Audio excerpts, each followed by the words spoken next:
Buenas noches, colegas. Buenas noches, demás personal de salud. El día de hoy voy a hacer la presentación sobre hiperglicemia en críticos. Quien les habla, Catherine Alejandro Alvarado Subajara, médico residente de segundo año de la especialidad de medicina oncológica.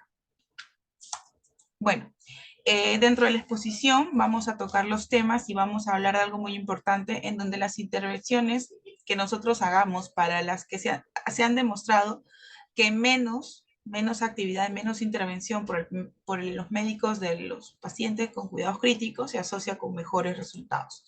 Entonces vamos a tener que menos es mejores resultados. Vamos a tener que menos intervenciones en las que nosotros hagamos para poder disminuir los niveles de glucosa en los pacientes críticamente enfermos. Vamos a tener que vamos a utilizar menos transfusiones, vamos a utilizar el monitoreo hemodinámico, va a ser menos invasivo, vamos a necesitar menor fluido, menos insulina y el control glucémico menos intensivo, menor sedación y menor uso de benzodiazepinas, vamos a tener menor uso de antiarrítmicos, menor uso de terapia y reemplazo renal, etcétera. Entonces, con todos estos indicadores de que va a ser menor el uso de todos estos métodos invasivos, van a causar mayor morbilidad al paciente. Menos insulina y control glucémico menos intensivo. En los pacientes críticos, ya que tienen antecedentes de diabetes o sin diabetes, vamos a tener que la hiperglicemia intrahospitalaria va a ser un fuerte predictor de pronóstico de mal resultado. Hay estudios importantes en metaanálisis en el año 2018 en donde llegaron a la conclusión que la hiperglicemia relacionada con el estrés representa resultados adversos para los pacientes críticos. Y estas consecuencias pueden reducirse mediante la prevención, control y tratamiento. Entonces vamos a tener que la hiperglucemia por estrés se asocia a mal resultado, mayor mortalidad, mayores infecciones, mayor uso de ventilación mecánica, es mayor trabajo también para el personal de salud y mayor estancia hospitalaria en UCI. Dentro de la hiperglicemia en críticos, vamos a tener que esta hiperglicemia es una respuesta protectora, es una respuesta adaptativa al estrés y que si nosotros tratamos de interferir con esta respuesta va a ser perjudicial. Entonces vamos a tener que normalizar la glicemia en críticos. En todos los estudios que se han realizado no se han evidenciado buenos resultados. Por el contrario, la hipoglicemia es perjudicial y aumenta la mortalidad. Entonces tenemos que no está definido en qué rango se puede convertir perjudicial y un control estricto se va a asociar con mayor hipoglucemia y mayor mortalidad. Entonces tenemos que el Colegio Americano de Médicos recomienda valores entre 140 a 200 miligramos de cilitros cuando el paciente se encuentra en cuidados intensivos, o sea, en UCI. También tenemos otro estudio de la Night Sugar, estudios de investigaciones, en donde en el 2009 publicaron un estudio en estudios clínicos aleatorizados, el estudio Night Sugar, en donde un control intensivo de la glucosa entre 81, mantener la glucosa entre 81 a 108 versus el control convencional, el objetivo de 180, el resultado fue que el control intensivo de la glucosa aumentó la mortalidad. O sea, en este estudio se vio de que intentar disminuir la glucosa a menos de 180, entonces aumentó la mortalidad. La hiperglicemia en críticos, tenemos que en diabéticos se tiene que tener un ajuste biológico a la hiperglucemia ya existente. O sea, sabemos que los pacientes diabéticos van a tener una glucosa basal más elevada. Entonces, si nosotros aunamos eso, asociamos eso a que el paciente es críticamente enfermo, de que el paciente está en UCI, intentamos disminuir la glucosa, vamos a causar mayor perjuicio al paciente que beneficio. Entonces, y también, sobre todo, si el paciente ha sido mal controlado antes del ingreso a UCI, la disminución rápida de glicemia en etapa aguda va a empeorar los resultados, ¿no? Esto apoya lo que les estaba mencionando y a todos los estudios previos ya realizados, ¿no? El intentar intervenir en disminuir la glucosa va a causar, no va a causar beneficios al paciente, por el contrario, podemos empeorar el estado de salud y aumentar todas las complicaciones ya mencionadas, ¿no?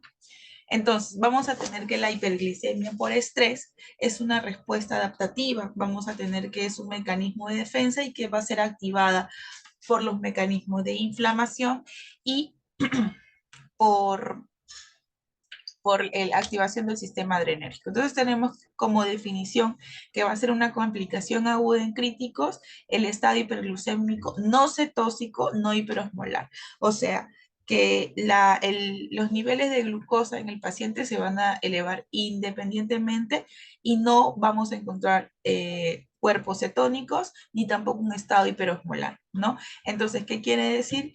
Que si encontramos estas dos características, ya la conducta cambia, porque ya sería otra intervención terapéutica en la que sí se debe, sobre todo, disminuir los cuerpos cetóxicos en orina y sacarlo al paciente de la cetoacidosis si es que se encontrara en ese estado, ¿no? Y del estado hiperosmolar, que también lo puede llevar hasta el coma. En esos casos, no, por eso está resaltado, ¿no? En esos casos sí se debe hacer una intervención. ¿Cómo diagnosticamos? Bueno, ya creo que todos sabemos, 3 o más tomas consecutivas mayores de 180, como les dije, en ausencia de acidemia, o sea, tiene que ser un pH menor o igual de 7.3. No debe ser un pH, ¿no? Menor o igual de 7.3, ni tampoco cuerpos cetónicos y una osmolaridad normal, 285 miliosmoles por kilo, ¿no? Eso es lo que debemos encontrar, eso es lo que es una hiperglicemia por estrés. No implica el diagnóstico previo de diabetes mellitus. ¿Qué quiere decir? Ya que puede el paciente tener antecedente de diabetes o no de diabetes, ¿no? Eso es independiente. Lo que sí es muy importante recalcar, y vuelvo a insistir en eso, es que no se debe encontrar acidemia, o sea, cuerpos cetónicos ni estado hiperosmolar. Entonces, ante esas tres hallazgos, esos tres diagnósticos, sí debemos tomar intervención terapéutica, ¿no? De inmediato, ya que puede ser más perjudicial para el paciente. Y acá estamos hablando sobre la hiperglicemia por estrés, ¿no? En realidad, independientemente del estado premolar y la cetosis diabética. Tenemos cuáles son las causas de hiperglucemia por estrés. Tenemos, lógicamente, el estrés, el estado inflamatorio generalizado, el exceso de la gluconeogénesis y glucogenólisis, sobre todo hepática. Tenemos lo que es la resistencia a la insulina, ¿no? También como antecedente, tenemos que a mayor gluconeogénesis, mayor glucogenólisis, vamos a tener la hiperglicemia, ¿no? Todo esto está ya evidenciado y ya está comprobado en varios estudios clínicos aleatorizados, metaanálisis. ¿Y cuáles son las causas? Bueno, las causas de la hipoglicemia por estrés, vamos a tener el exceso de las hormonas contrarreguladoras, ¿no? Obviamente, tanto el aumento de los corticoides, el glucagón, la hormona de crecimiento, las catecolaminas, la liberación de citoquinas, sobre todo el factor de necrosis tumoral e interleuquina 1, eh, y eso es lo que nos va a llevar es a un estado transitorio de resistencia a la insulina. Entonces, como bien claro dice acá, transitorio, que es este estado transitorio de hiperglucemia se va a dar solamente cuando el paciente se encuentra en un estrés agudo, en un estado crítico agudo, en donde se va a elevar la glucosa.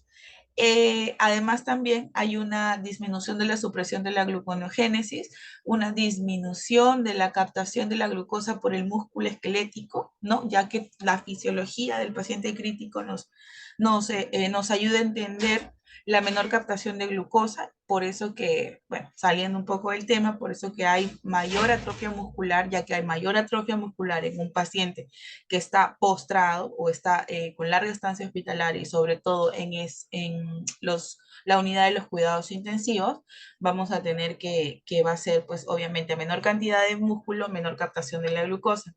Además, lo que contribuyen a la hiperglucemia, los medicamentos. Básicamente tenemos los esteroides, ¿no? Los corticoides que son muy, muy, muy usados en las unidades de cuidados intensivos y también de cuidados intermedios. Las catecolaminas, sobre todo utilizamos pues no los vasopresores, ¿no? En este caso noradrenalina, adrenalina, utilizamos para los estados de shock refractarios, ¿no? Y los pacientes bueno, que no responden a fluidos.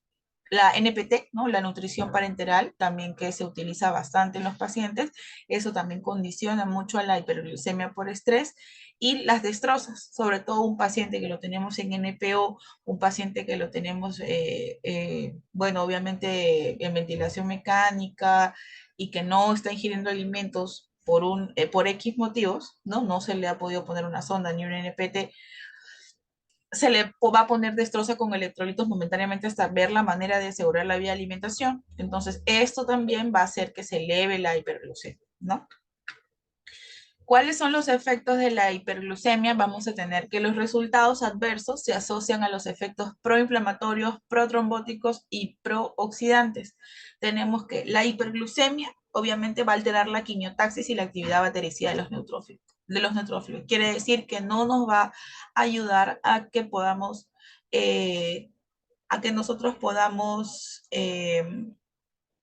a que se pueda combatir a la infección. Aumenta la actividad procoagulante. También esto es un evento perjudicial para nuestros pacientes, ya que por el estado de postración crónica tenemos que ya el paciente es un paciente con éstasis, entonces vamos a tener mayor riesgo de trombos, ¿no? También hay producción de citoquinas inflamatorias y especies reactivas de oxígeno, radicales libres que van a hacer daño tisular. Tenemos que, ya mencionado, que la hiperglicemia en crítico se va a asociar a peores resultados, mayor mortalidad, mayor estancia hospitalaria, lo que es el estado neurológico se va a empeorar, y tenemos que la hiperglicemia es un mayor predictor de inmorbilidad infecciosa, por lo que ya habíamos mencionado, por la alteración de los mecanismos bactericidas, de los mismos leucocitos, y todo eso. Entonces, los factores agravantes de la hiperglicemia en críticos es la diabetes previa, la hiperglucemia temprana, o sea, del día 1 al día 2 el paciente ingresó y ya presentó hiperglucemia, ya eso es un mal predictor.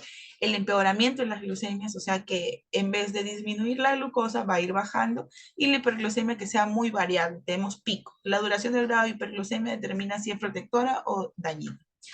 Entonces, vamos a tener que la hiperglucemia y la mortalidad en UCI va a estar modulada por el estado de diabetes. Obviamente, si el paciente tiene antecedentes de diabetes, vamos a tener mayor dificultad en poder regular la glucosa. Entonces, el tiempo en rango objetivo de la glucosa, vamos a tener que de 140 a 180 miligramos de cilitro, hay mayor supervivencia y reducción del SOFA, ¿no? Y superior al 80% de supervivencia en críticos sin diabetes, pero no en críticos con diabetes.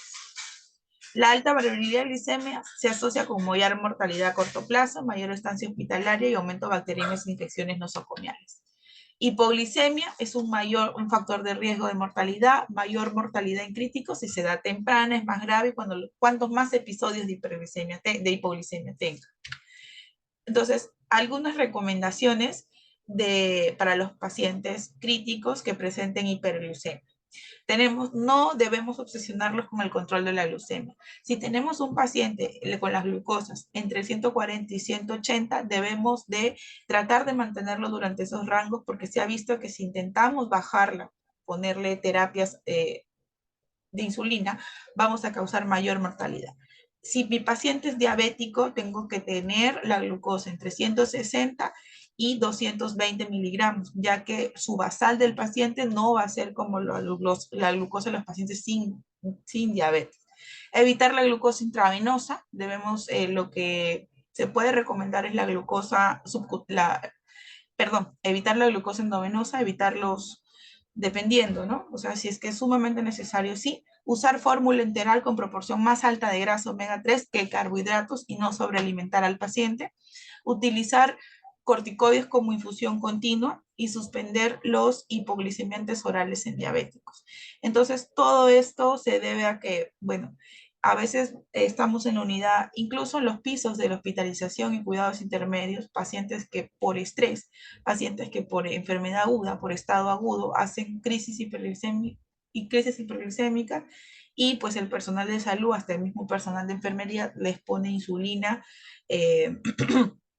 para poder disminuir. Pero el motivo de esta presentación, que va dirigido también a licenciadas que están presentes, es enseñar de que valores entre 140 y 180 en un paciente que no es diabético, vamos a tener mejor con perfil de seguridad.